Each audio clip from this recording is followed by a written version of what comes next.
É, você comentou agora há pouco sobre romantismo, né? Sobre essa questão do príncipe encantado e tal.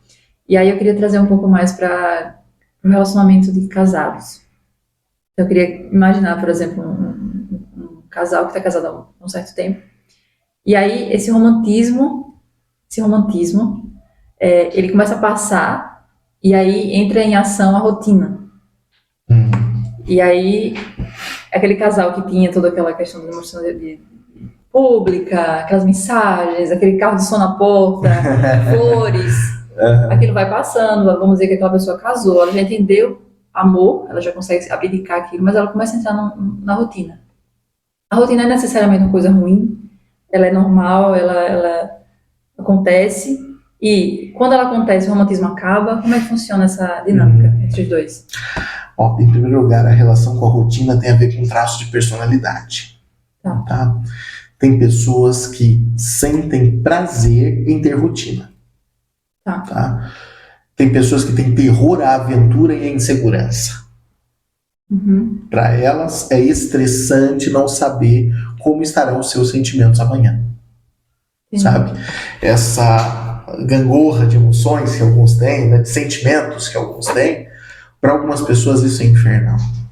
Né?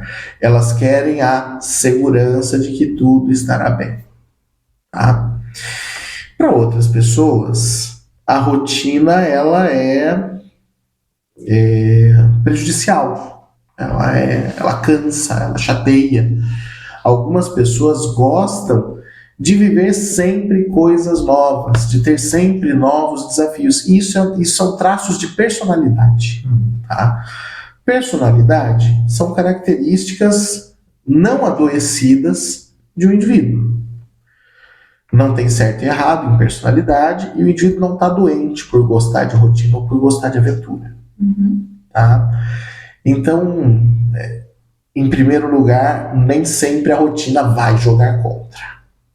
Alguns parecerão tão acomodados na rotina. A gente vai olhar de fora e vai falar assim: nossa, mas eles vivem nessa rotina, né? A gente olha de fora e fala: mas que horrível, né? Que prisão, que não sei o quê. E eles estão bem, e eles estão contentes, porque eles gostam da segurança que a rotina proporciona. Tá? Já outras pessoas, elas vão preferir viver de aventura, né? Vão preferir estar sempre atrás de alguma coisa nova, estar sempre atrás, ou vão ficar muito chateadas com a rotina. Então, assim, em primeiro lugar, estabelecer ou não uma rotina não é necessariamente um passo ruim para o casamento ou para o relacionamento. Ter rotina não é necessariamente ruim. Depende de duas coisas. Primeiro, como eles lidam com a rotina, como casal, se eles gostam de rotina e segurança, ou se eles gostam de aventura, né, de surpresas. E a segunda questão é: que rotina está sendo estabelecida? Porque, assim, às vezes a gente fala de rotina como se nós não fôssemos os motoristas da nossa própria vida, como se a gente estivesse no banco do passageiro ou no banco de trás do carro. E quem é que está no controle? No controle está as contas para pagar, o trabalho, e aí a gente chama de rotina, na verdade, aquilo que a gente nunca escolheu. A gente faz por necessidade, cumpre compromissos por necessidade, não sobra tempo entre esses compromissos e a gente fica preso nesse loop. Né? Aí a gente fala: a rotina chegou para o casal. Às vezes é a sobrecarga de atividade, de trabalho que chegou para o casal, mas não é a rotina que eles escolheram. Entendeu? Eles estão chamando de rotina quando na verdade eles estão presos de um negócio que eles não escolheram. Não era o que eles queriam. Aí vai envenenar a relação. Porque não é o que eles querem. Não era assim que eles queriam que as coisas fossem. Eles só estão cansados demais para fazer alguma coisa diferente. Então, assim, estabelecer uma rotina pode ser bom, pode ter coisas boas. Se faz parte da nossa rotina passear todo sábado à noite no shopping e os dois gostam, o fato de que a gente faz isso todo sábado à noite é rotina. Mas não quer dizer que seja ruim. Entende? Namorar pode ser rotina. Ué, tem gente que marca dia para namorada no casamento, né? Porque não tá cabendo na agenda, então ó, esse dia aqui é pra gente namorar, pra ficar junto. Espaço de horário, entre 7 e 9, eu vou pensar nisso. Exatamente. Então, assim, o problema não é simplesmente que tem uma rotina, é que rotina tem. Foi uma rotina que a gente escolheu com coisas prazerosas. Entendi.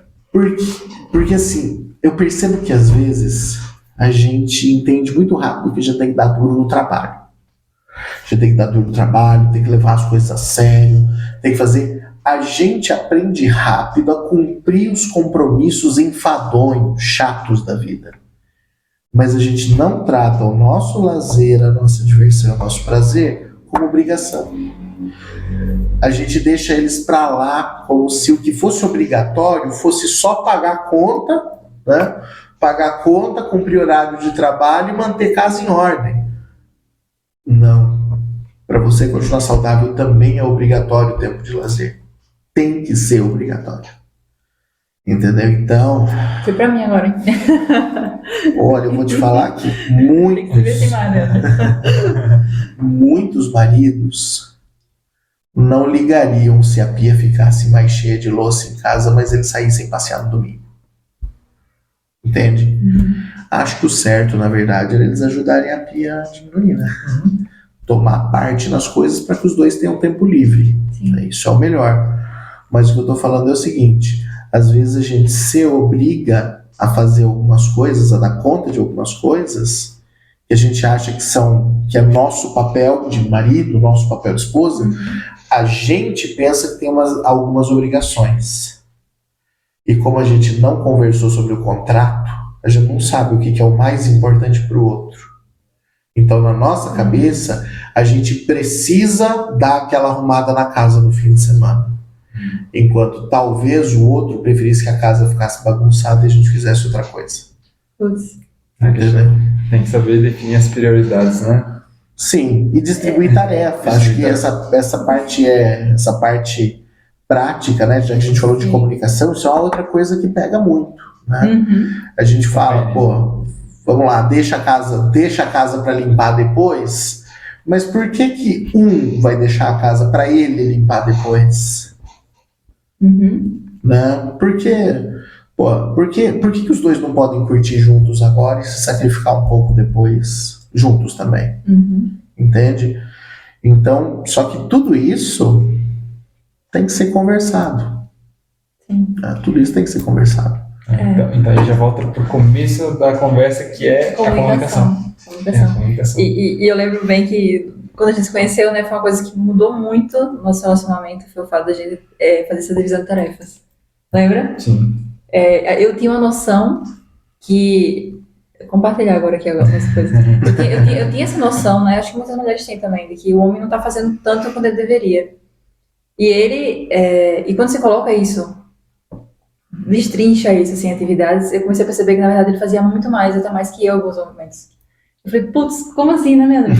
Cara, eu tava reclamando de uma coisa que nem era real, era só eu sempre queria mais, sempre achava que tava em falta, na verdade não tava. Por isso que eu gosto tanto de número. Quando eu vi número, eu entendi, não, isso aqui é maior que isso, agora eu tô entendendo que eu tô errado. Então, é muito legal ouvir isso, assim, e eu acho que é um bom conselho.